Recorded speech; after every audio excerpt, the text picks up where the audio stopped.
A proposta que pretendo desenvolver tem uma dinâmica pensada de tal sorte que provoque reflexões. Esse tema, a nova era, como o outro, que é um natural desdobramento, são temas reflexivos, provocativos.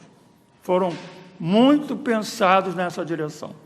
Quando nós estamos planejando um encontro, várias reuniões com a equipe e discutindo com a Ana Rosa, logo que ela assumiu a Ariê, nós pensamos muito nesse tema. Então, daí a ideia de que ele seja de fato provocativo. A forma de melhor medir o resultado é se vocês saírem daqui em desconforto reflexivo, uma inquietação salutar, é o que nós queremos provocar, ok? E assim, já trago para vocês essa primeira questão, que se encontra neste livro, do nosso querido Manuel Filomeno de Miranda, né? Pelas mãos de Divaldo Pereira Franco. Mediunidade, desafios e bênçãos. Ele, a certa altura, quando ele analisa os tempos de hoje, quando ele coloca o bisturi da sua reflexão nos conflitos humanos, ele lança essas duas questões. Eu gostaria que vocês lessem, eu vou ler alto, e que vocês refletissem, primeiro individualmente, né, em silêncio, uma reflexão. Para onde marcha a sociedade? O que está acontecendo com o homem e a mulher contemporâneos? Vamos pensar. Nós estamos no chamado espaço Lins de Vasconcelos, né? É sempre bom lembrar que esse prédio ele foi uma doação do Lins de Vasconcelos, companheiro que nos une, nós do Rio de Janeiro e o Paraná, né, Miriam?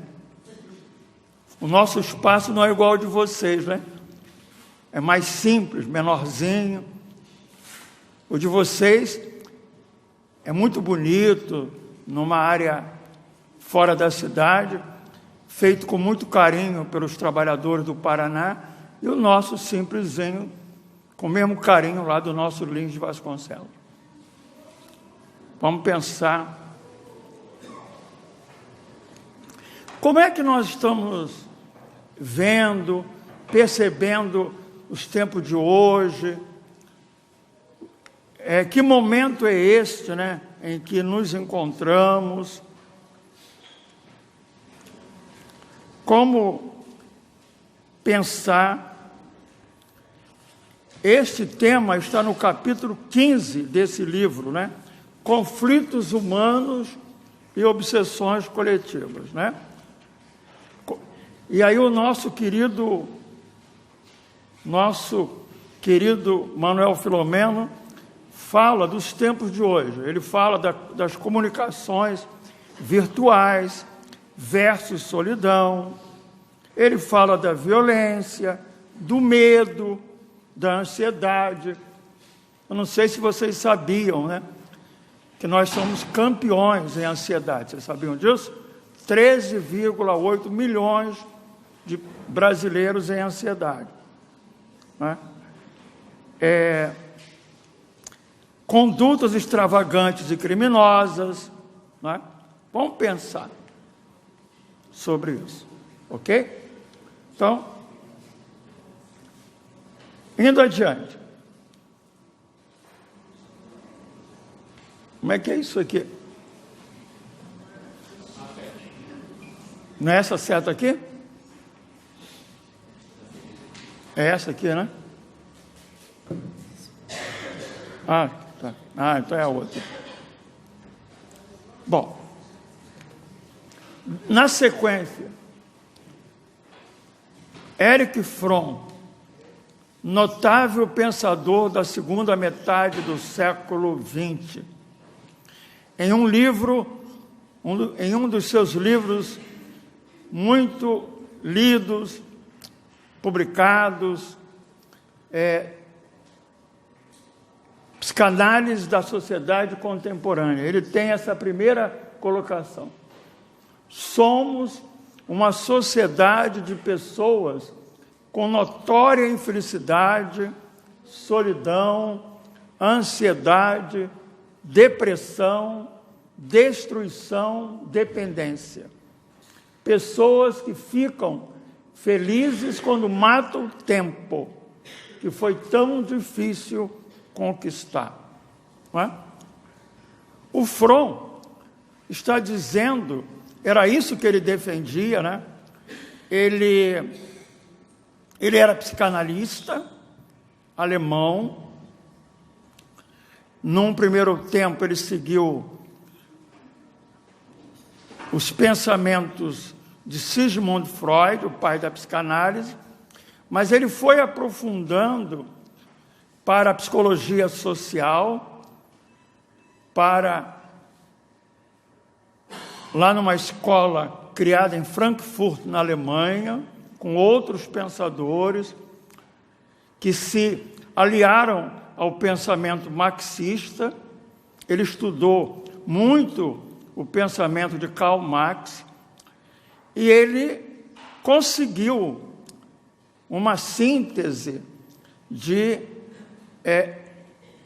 homem, indivíduo, homem, humanidade, homem e sociedade. Isso é um grande desafio na história humana. Ora, os pensadores se atêm ao indivíduo, aprofundam suas reflexões sobre as questões do homem.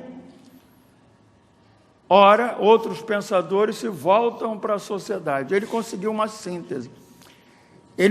Inclusive, ele propõe o que ele chama de caráter socioeconômico. O caráter, aquilo que nos distingue como pessoas, ele claramente evidencia que não é algo apenas e tão somente da história individual ou, quando muito, familiar. Diz muito da sociedade que nós vivemos.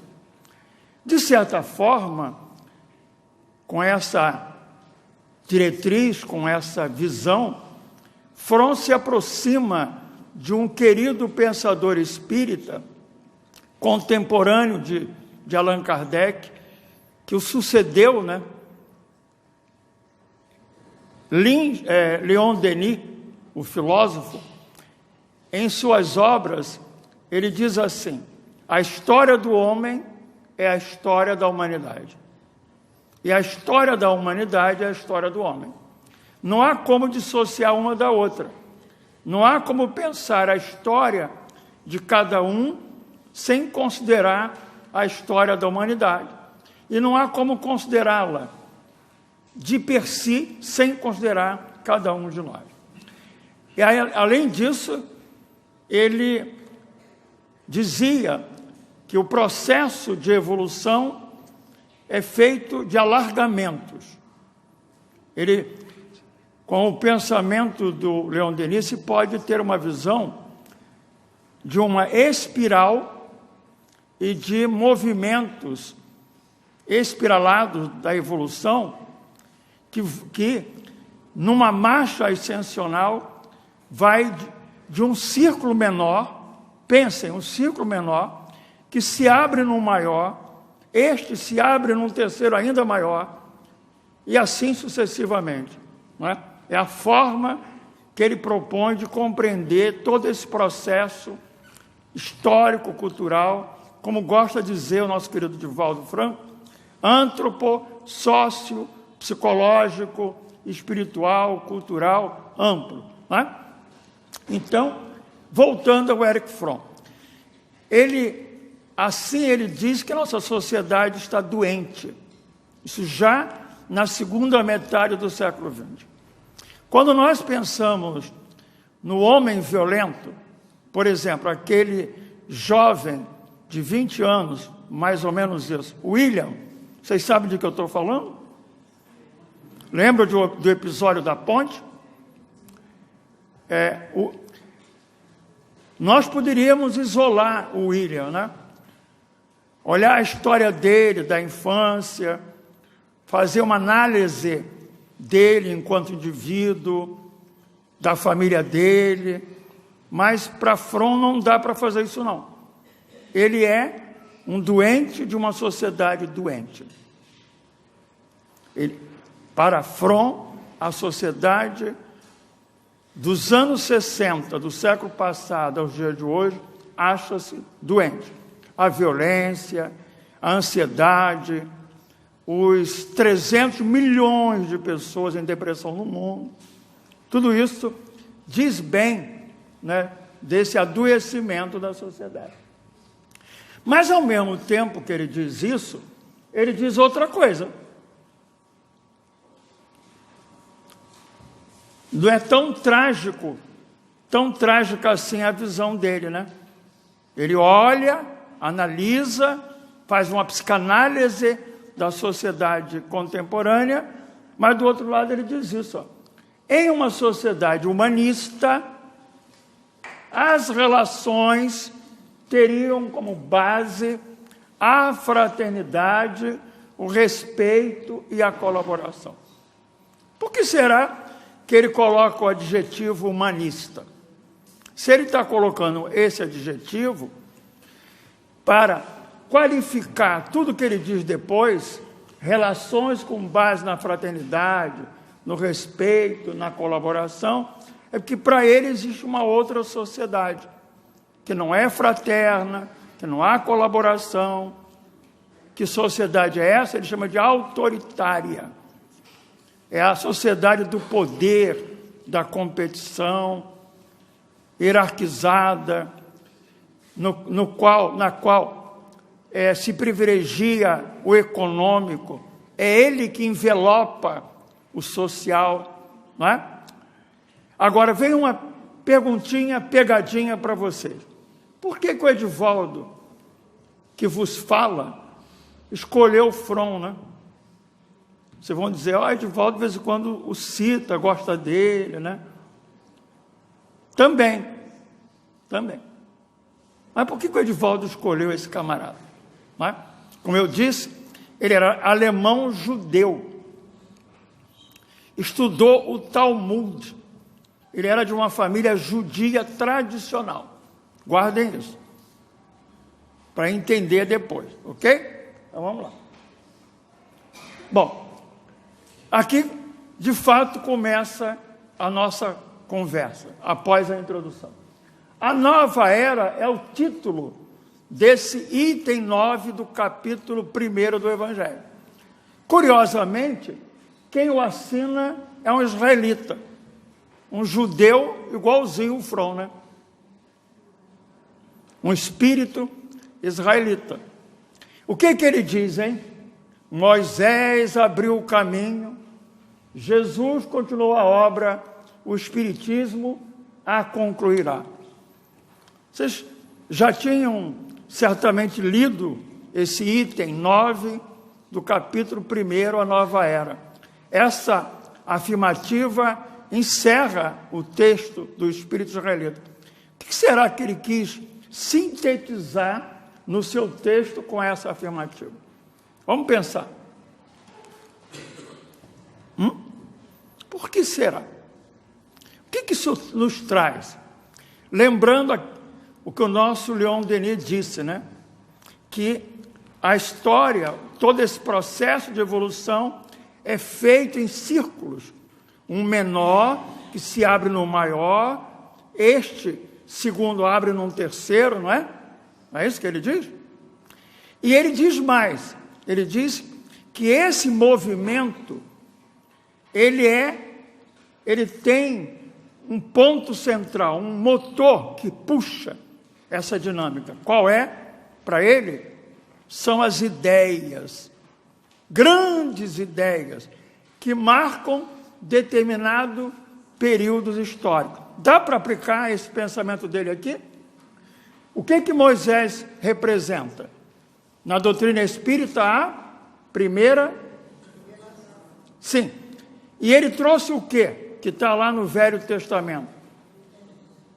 Os 10, uma grande ideia, né? Os 10 mandamentos são constituídos de nãos, não pode, não faça, mas tem 2 afirmativas, não tem? Quais são? Amar a Deus. Aprenderam direitinho, viu? Esse povo é bom. Então, e quem é que seguiu a Moisés? Depois que ele não conseguiu entrar na terra prometida como castigo, quem veio após ele, que está lá no Velho Testamento? Os profetas, né?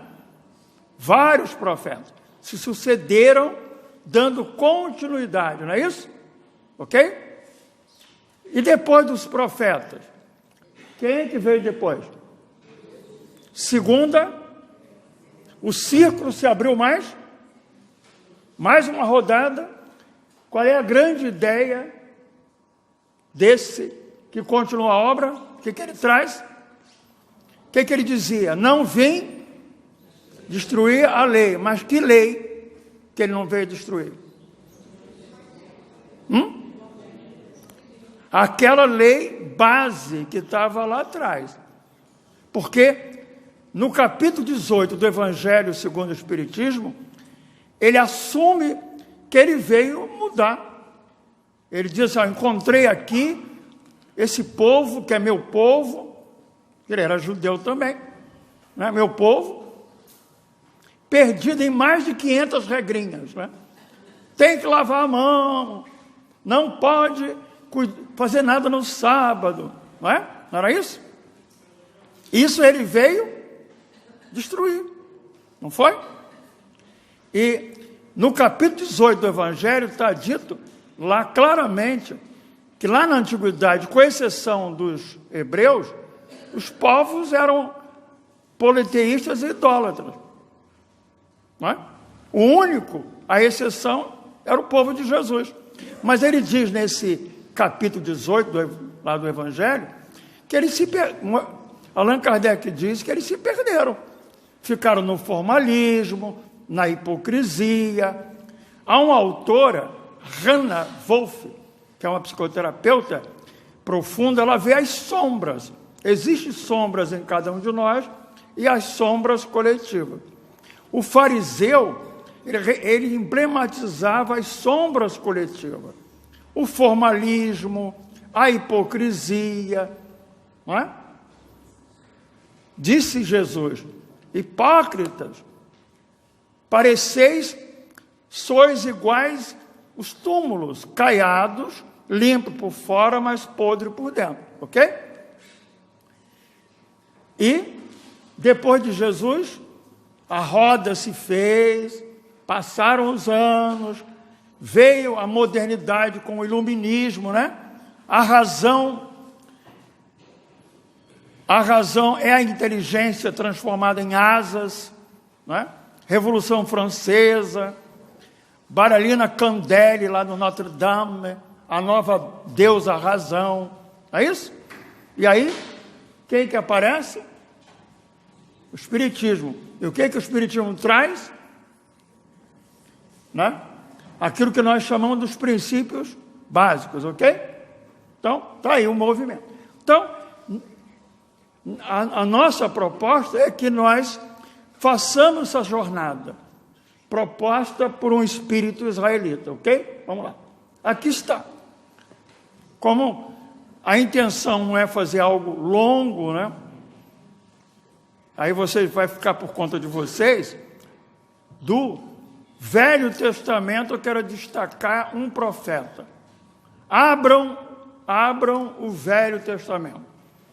Aberto dele, das suas páginas, sairá um homem, né? Barbudo, o nosso querido Isaías. E o que ele diz? no capítulo 65, versículo 17 a 25. Ele fala da nova era. Não é? Dá para ler? Alguém pode ler para mim? Por favor, quem que pode ler? Está aqui mais perto. Pode ler. Pode ler.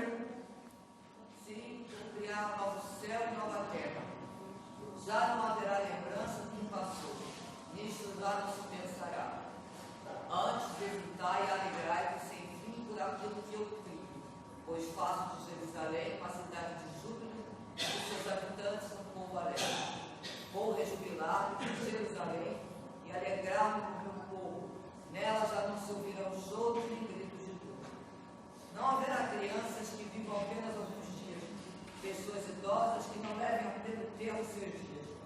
Pois será jovem quem morrer aos 100 anos, e quem não alcançar os 100 anos passará como maldito. Construirão casas para nelas morar, plantarão vinhas para comer seus frutos. Não acontecerá que um construa e outro more, tampouco um plantará e outro comerá.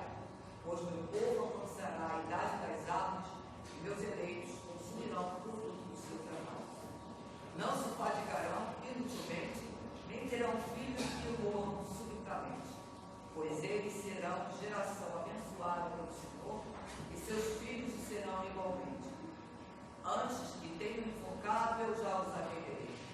Ainda estarão falando, e eu já os estarei escutando. Lobo e o cordeiro pastarão juntos, o leão comerá palha como boi, a comida da serpente será um pão. Não farão mal, nem causarão estrago em todo o monte santo, diz o Senhor. O que é isso aí? É a nova era. A nova era que começa a ser desenhada, implementada, proposta lá com Moisés, passa pelos profetas, Jesus, o Espírito, uma nova era. Você sabe qual é o nome bonito disso? Que está, de vez em quando aparece no jornal, na boca de jornalistas, comentaristas, discutida por pensadores. Sabe qual é o nome bonito disso? Essas coisas têm um nome bonito, né, para impactar, né? Utopia. Tá? O que quer dizer utopia? É uma palavra que surgiu no século XVI, de um pensador chamado Thomas More. Utopia é uma palavra do grego. Topos é lugar. Significa lugar nenhum, sob certa visão. Um lugar que não existe. Um lugar sonhado, idealizado, esperado, ansiado. É um sonho. Mas será que a utopia é utopia mesmo?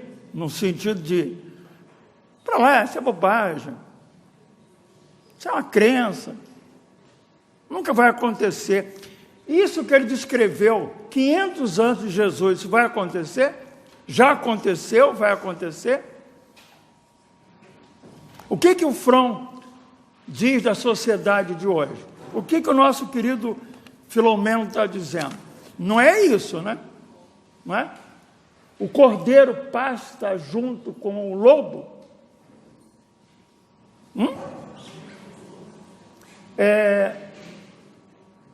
Aquele que constrói a casa mora nela? O pedreiro que está lá, ele mora onde? Quem é que mora no apartamento da Vieira Solto que ele construiu? Ele está lá? Isso aqui é um sonho, utopia. Ok? A nova era está aí desenhada. É uma proposta. Utopia é um vir a ser. É um sonho. É uma grande ideia que estava lá em Moisés, passou pelos profetas, chegou a Jesus, não é isso? Vamos ver essa marcha. Continuemos o caminho. Agora Jesus. Quem pode ler? Com voz alta, por favor. Hã? Abriu e comprou o lugar onde está escrito: o Espírito do Senhor está sobre mim, porque ele me ungiu para pregar boas novas aos irmãos. Ele me enviou para proclamar liberdade aos presos e recuperação da vida aos cegos, para libertar os oprimidos e proclamar o ano da graça ao Senhor. Então ele fechou o livro, devolveu ao assistente e assentou-se. Na sinagoga todos tinham os olhos fitos nele. E ele começou a dizer-lhes: hoje se cumpriu a escritura que vocês acabaram de ouvir. O que está colocado aí? Jesus, ele veio continuar. E ele assume. Olha, não por acaso, o que Jesus leu é de Isaías. De Isaías. Jesus assume este lugar. Se a ideia, a nova era, a utopia, foi lançada lá, nos recuados tempos de Moisés, se veio caminhando, ele assume. É uma declaração, isso aqui é uma plataforma. Como alguém que assume um governo, assume um cargo, diz: olha, eu estou aqui para fazer isso. Eu vim para fazer isso. Ele está dizendo. Na sinagoga, ele vai lá, é um dia de sábado, né? Pega o livro, como era costume, abre, ele lê, e quando ele fecha, hoje se cumpre. Que ousadia, hein? Oh! Vai lá. E o que Jesus veio fazer, gente? Ele veio trazer uma religião, foi uma religião que ele trouxe, com pedra, sacerdote. O Espírito do Senhor está sobre mim. Ele foi ungido, escolhido para fazer o quê? Pregar boas novas, notícias. A quem? E quem mais? Proclamar a liberdade aos presos. Recuperar a vista dos cegos, libertar os oprimidos. E mais, proclamar o ano da graça do Senhor. O que é isso, hein? O que é o ano da graça do Senhor? Aquele povo, o povo de Jesus, era muito sábio, né? Ele lidava com a terra. Nós temos muito que aprender com eles, sabia? Não só os atuais, mas aquele povo. O que nós fazemos com a nossa terra? Estão aí as queimadas, né? Nós, o que fazemos com a terra? A gente planta, e quando a terra não dá, o que a gente põe? Né? O Álvaro aí, que é o homem da química, está na história dele, né, Álvaro? Põe, né, Álvaro? Põe elemento químico, né? Para melhorar a terra, não é isso? O que esse povo fazia? Ele dava um descanso à terra. Ele também parava. Saía do corre-corre, da sofreguidão, de plantar, criar animal, ir para cá, para acolá, e parava. Sabia criar um repouso. A lei do trabalho se sucedendo pelo repouso pelo trabalho. Para a terra, para ele também. Vocês já ouviram falar no ano sabático? Vou tirar um ano sabático. Aí o povo tirou o ano sabático para se esbaldar, né? Eles não. Era para descansar, era para renovar as energias, para adentrar no mundo íntimo, não é? Não era para cair na gandaia, não. O povo confunde descanso com gandaia, né? É bem diferente, né? Então, Jesus assume isso, né? Então, ele veio para isso. Ele desce do monte e caminha pelas estradas poeirentas da Palestina antiga. E ele vai de norte a sul, de leste a oeste. Ele faz um caminho que é da cruz.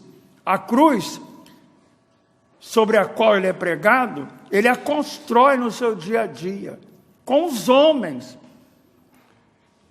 Há aqueles que o comparam com Buda para fazer uma distinção.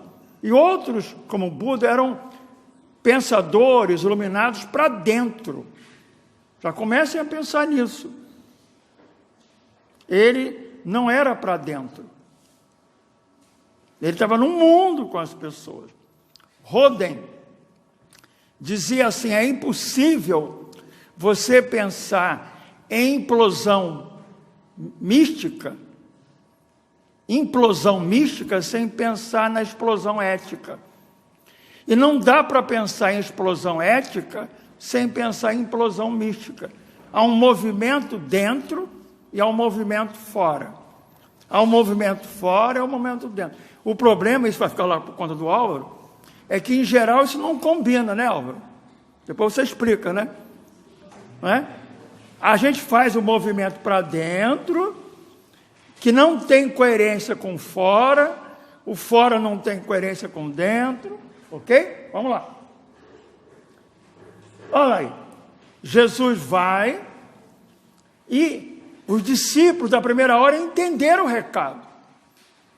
Passam pelo luto, choram a perda de Jesus, depois de chorar as pitangas, na estrada de Emaús encontra com ele volta, faz um carinho no coração de todo mundo e diz: ó, gente, para de chorar, vamos para o trabalho.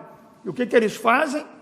Erguem o quê? Qual é a palavra ali que está em Atos Apóstolos? O título, qual é? Comunidade, o que é, hein, gente? O que é uma comunidade? Essa palavra ganhou um sentido pejorativo, mas o que é comunidade? Né? Pessoas que vivem em comum, em torno de coisas comuns, com objetivos comuns. Quem pode ler? Quem pode ler? A comunidade cristã, da multidão dos que creram, uma era a mente e um o coração. Ninguém considerava unicamente sua coisa alguma possuísse, mas compartilhavam tudo que tinham. Com grande poder, os apóstolos continuavam a testemunhar da ressurreição do Senhor Jesus.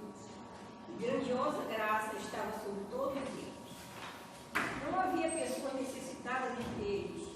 Os que possuíam terra e casas as vendiam, traziam o dinheiro da venda e colocavam aos pés dos apóstolos, que distribuíam segundo a necessidade de cada um. Atos dos Apóstolos, capítulo 4, versículos 32 a 35. Olha aí a utopia, a nova era. Isso existe? Olha o que ele diz assim, olha o que ele diz ali, ó. Não havia pessoas necessitadas. Por que não havia, hein? Porque todos cuidavam de todos. Vocês lembram o lema dos mosqueteiros? Como é que era? Todos por um por todos. Não é? E esse lema não é por acaso, ok? Não é na história francesa, tá? Segundo a necessidade de cada um, tá? As pessoas não são iguais, não é isso? Talvez algumas pessoas tenham mais necessidade do que outras, ou não? Então, qual é a sabedoria? Da igualdade? Tratar os desiguais desigualmente para promover a igualdade. Isso se chama equidade. É uma palavra muito cara na política nacional de assistência social. Quando você tem uma política de cotas, a UERJ foi a primeira universidade a instituí-la, agora foi feita uma pesquisa e viu-se o resultado. Muitas críticas. Eles são incapazes. Você está dando privilégio a quem não está preparado. Vão ficar pelo caminho. Isso não aconteceu. Aqueles que tiveram cotas, dentro dos limites, os pesquisadores identificaram que eles tiveram sucesso. Terminaram os cursos de graduação, alguns seguiram a vida acadêmica, outro profissional, né? Então vamos lá. Está lá. Utopia, né? A nova era. E o espiritismo? Não, ainda tem aqui, ó. Aqui é Jesus. ele ensinando, né? Diz a um homem avarento, cuidado, cuidado. Será que Jesus certamente repetiria isso hoje, né? Cuidado, fique de sobreaviso contra todo tipo de ganância. Um mundo de desigualdade, 800 milhões de pessoas em fome no mundo, né? Tem a ver com ganância, né? A vida de um homem não consiste na quantidade de seus bens. Isso é assim hoje? As pessoas acham que são VIPs pela quantidade de bens. Elas são separadas pela quantidade de bens. A elite, assim, né? Aí ele contou uma parábola. Um homem rico produziu muito. Aí, honesto. Ele não disse que ele roubou, não. Ele trabalhou, produziu, né? Conduziu, tinha terra. Aí ele diz assim, vou derrubar meus celeiros. Construirei outros uma hora, e guardarei toda a minha safra e meus bens. Observe, ele acumula. Agora vou descansar. Aí Deus diz, insensato, né? Assim acontece com quem guarda riquezas para si, né? Mas não é rico para com Deus, né? Ele está falando de acumulação, um modelo de economia que acumula. Alguns têm muito, quer dizer, poucos com muito e muitos com pouco ou nada, ok? É o que ele está dizendo. E aí? A nova era, vamos lá para o Espiritismo. Isso aqui é de obras póstumas, né? Graças ao Espiritismo, compreendeis agora a justiça das provas que não resultam dos atos da vida presente. Ele está falando de provas coletivas, isso é muito importante, tá? É um dos textos, depois no final vocês vão ver quem é a autora, é muito importante esse texto. Talvez pouco lido, ainda pelos espíritas, né? Dissestes que as felicidades gerais atingem o inocente. Aí, quem tenha sido atingido individualmente ou coletivamente, é que o mereceu. E depois, como dissemos, observem isso aqui é muito importante. A falta do indivíduo e do cidadão. Ele coloca a palavra cidadão.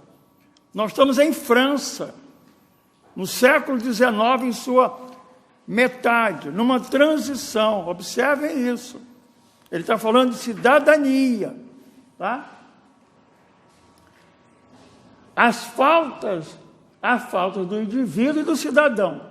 A expiação de umas não livra da expiação de outro. Vamos entender isso um pouco melhor? Vamos lá. Kleber, você poderia ler? Dá para ler? As virtudes. As virtudes da vida privada não são as da vida pública. Um que é excelente cidadão pode ser muito mau pai de família. E o outro, que é bom pai de família, roubo e honesto em seus negócios, pode ser um mau cidadão, ter soprado o fogo da discórdia, oprimido o fraco, manchado as mãos em crimes de lesa sociedade. São essas faltas coletivas que são expiadas coletivamente pelos indivíduos que para elas ocorreram, os quais se reencontram por sofrerem junto à pena de talião, ou ter ocasião de repararem o mal que fizeram, provando o seu devotamento à coisa pública. Devotamento a quê, Kleber? Lê de novo? A coisa pública. Ah, a gente tem compromisso com a coisa pública, é isso, é? Então não basta ser bom pai, ser bom médium, toda terça-feira está no centro espírita, recebendo obsessor, salva a gente? Lê de novo, Kleber. Devotamento. Provando seu devotamento à coisa pública, socorrendo e assistindo aqueles que outrora maltrataram. Perceberam onde ele quer chegar? Vamos lá, Kleber. Porque é incompreensível, inconciliável com a justiça de Deus, sem a preexistência da alma. Se torna claro e lógico pelo conhecimento dessa lei. A solidariedade, que é o verdadeiro laço social, não está, pois, só para o presente. Ela se estende no passado e no futuro, uma vez que as mesmas individualidades se encontraram e se reencontram e se encontrarão para subir juntas a escala do progresso, prestando-se concurso mútuo. Eis que o Espiritismo faz compreender pela equitativa lei da reencarnação e a continuidade das relações entre os mesmos seres. Deu para entender a ideia de cidadania ampla que eles trazem, não é? Então, não dá, como dizia o nosso querido Mileco, não sei aqui quantos conheceram o nosso Luiz Antônio Mileco, ele dizia, não, que alguns transformam o centro espírita num convento ideológico, né? A gente fica lá dentro, a violência explodindo, os problemas, eu estou lá rezando, sou médium de obsessor, sou doutrinador, né? E esqueço de que eu sou um cidadão, não sou apenas um médium ali. Aliás, um excelente médium, conversando com o seu companheiro espírito, disse assim, o que é ser um bom médium? E ele respondeu, bom médium é um bom pai, é um bom marido, é uma boa mulher, um bom filho, é um bom cidadão. Se ele é açougueiro, se ele vende 1 quilo de carne, se ele cobra 1 quilo de carne, ele entrega 1 quilo ou não? O que vocês acham? Pelo menos deveria, né, Álvaro? Bom, deu para perceber? Eu disse que eu ia fazer uma provocação, né? Desculpem, mas é o propósito. E o que os espíritos propõem para mudar esse negócio? Está na questão 914.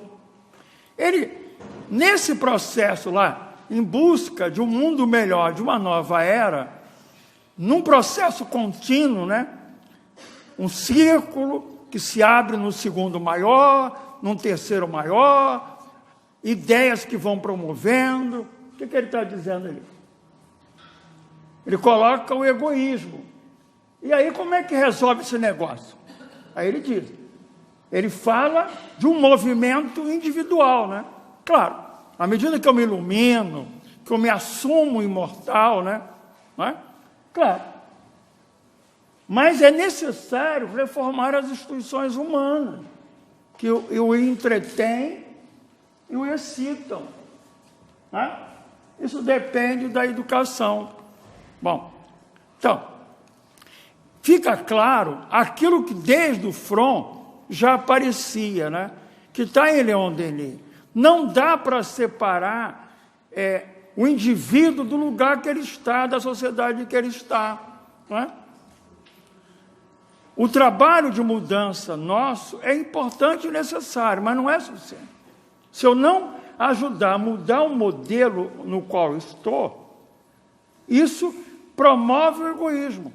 Quando essa casa, por exemplo, num dado momento da sua história, resolveu criar uma direção compartilhada, a maneira que Kardec propunha não foi por acaso.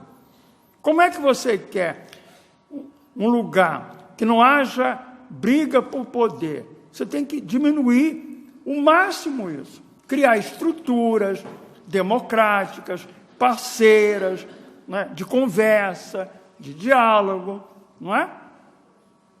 Então, está claro. O nosso querido Herculano Pires trata disso nesse livrinho, O Reino. Nós vamos sortear um para vocês, viu? Tá? Então, o nosso querido Herculano, que era um pensador espírita brasileiro, ele colocava isso como um movimento de pinça, tá?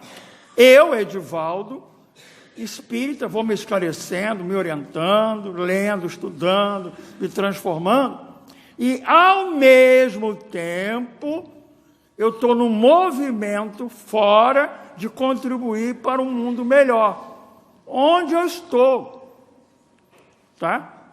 Por isso que a diferença entre Buda e Jesus, entre outros, né? Buda fugiu do mundo, Jesus propõe que a gente vá para o mundo. Qual é a prece dele que está em João, ele está se despedindo? tchau. Os discípulos estão lá tristes. Senhor, meu Pai, eu não vos peço para que os tireis do mundo. Não pediu.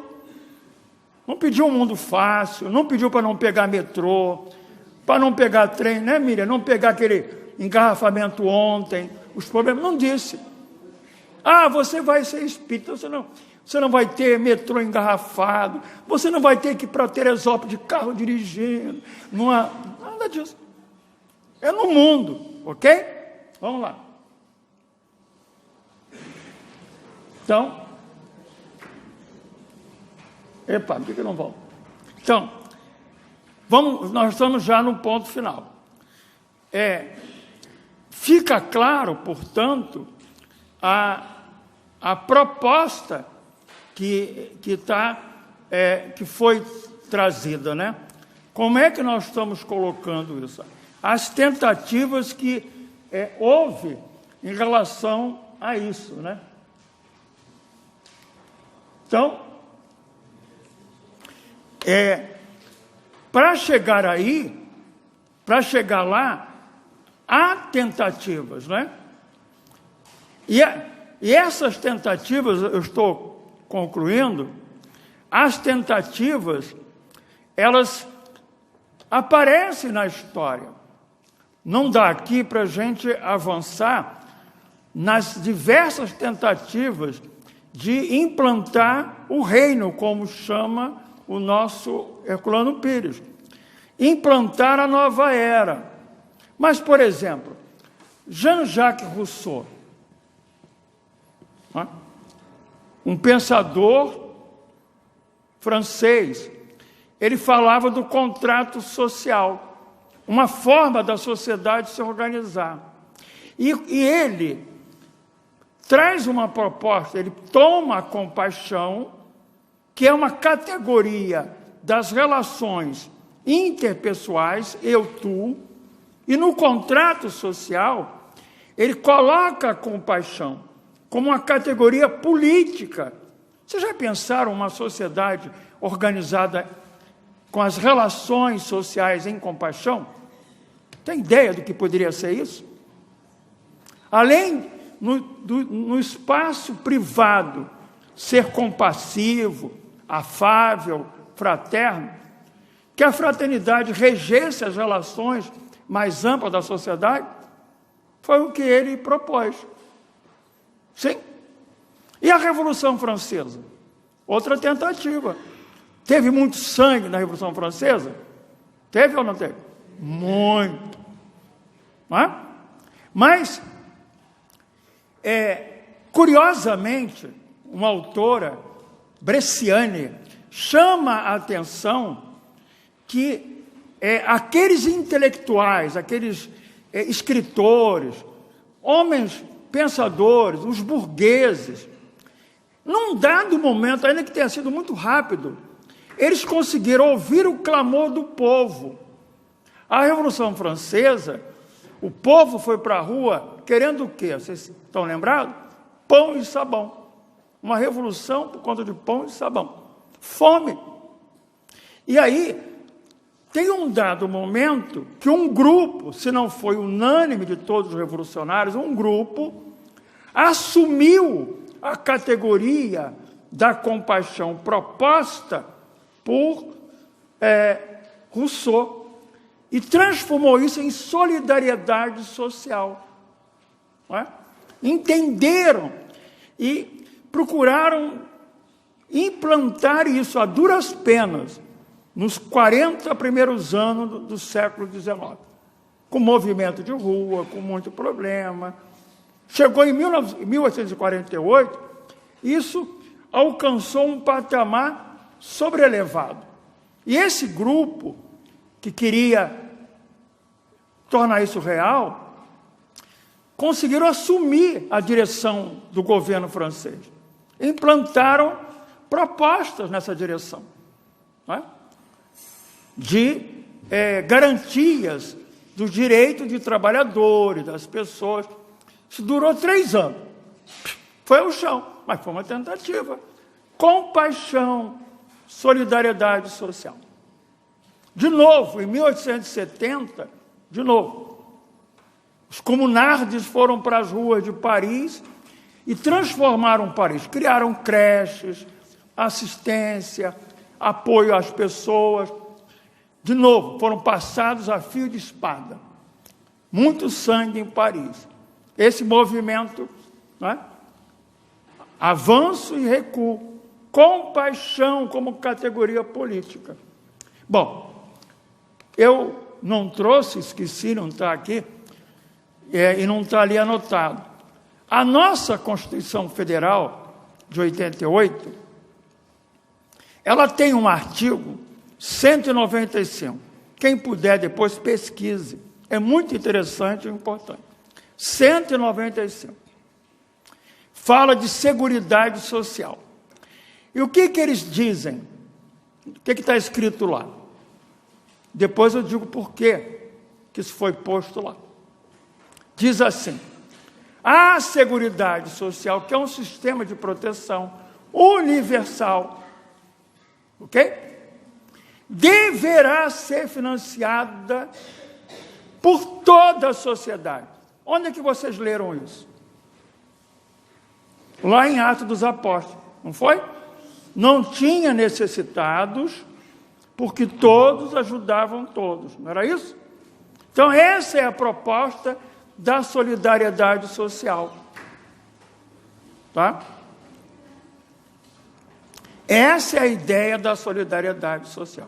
Eu sei que vocês têm paciência, né? Porque nós começamos atrasados 20 minutos, eu tenho que terminar, não é isso? Vocês vão compreender isso. E eu não queria correr, eu não estou fazendo oratória. Estou fazendo um processo reflexivo, de propósito. Está combinado com o Álvaro. Então, vejam bem, é preciso que a gente entenda, tenha claro isso, solidariedade social. Né? É um cimento de compaixão que liga as pessoas. Então, está colocada numa lei, a lei maior do Brasil, como um sonho. É a nova era. Distante nós estamos disso. Mas eu estou querendo mostrar que tem havido tentativas, né, de se construir uma outra sociedade. Isso vem lá de trás, passou por Moisés, Jesus, chegou no Espiritismo. E ainda entender que isso que Kardec viveu isso. Muitos amigos de Kardec estavam nesses movimentos. E Kardec lá não esteve pessoalmente porque ele estava envolvido com outra proposta. Nós aqui, quando lemos a palavra república, republicano, temos um conceito que não é igual ao francês da época de Kardec. O conceito de republicano na França era direitos para todos, era solidariedade social. Isso era um sonho, não é? Que veio lá dos cátaros, também na França. Foram passados a fio de espada. Veio para a Revolução Francesa. Tá?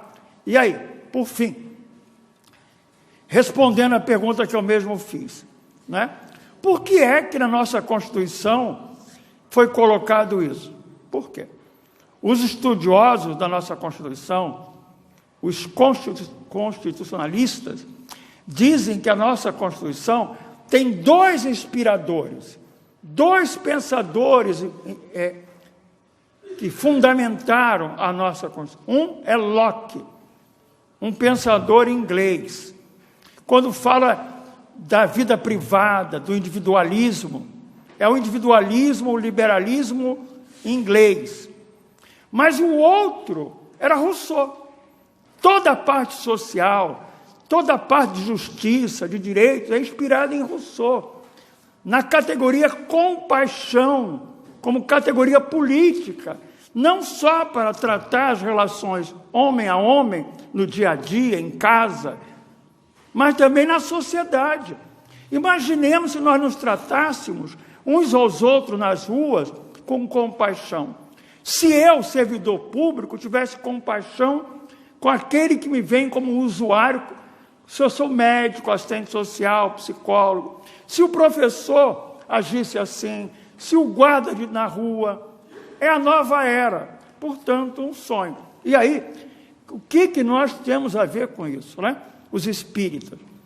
Nós, os trabalhadores espíritas, né? Bom, vamos pensar.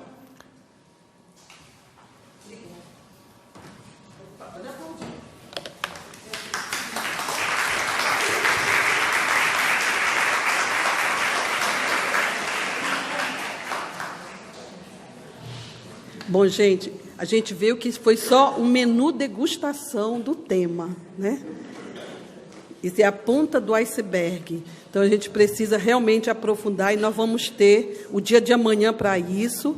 Por isso, nós estamos também... Amanhã vamos sortear o livro, né? Então, tem muita coisa para amanhã.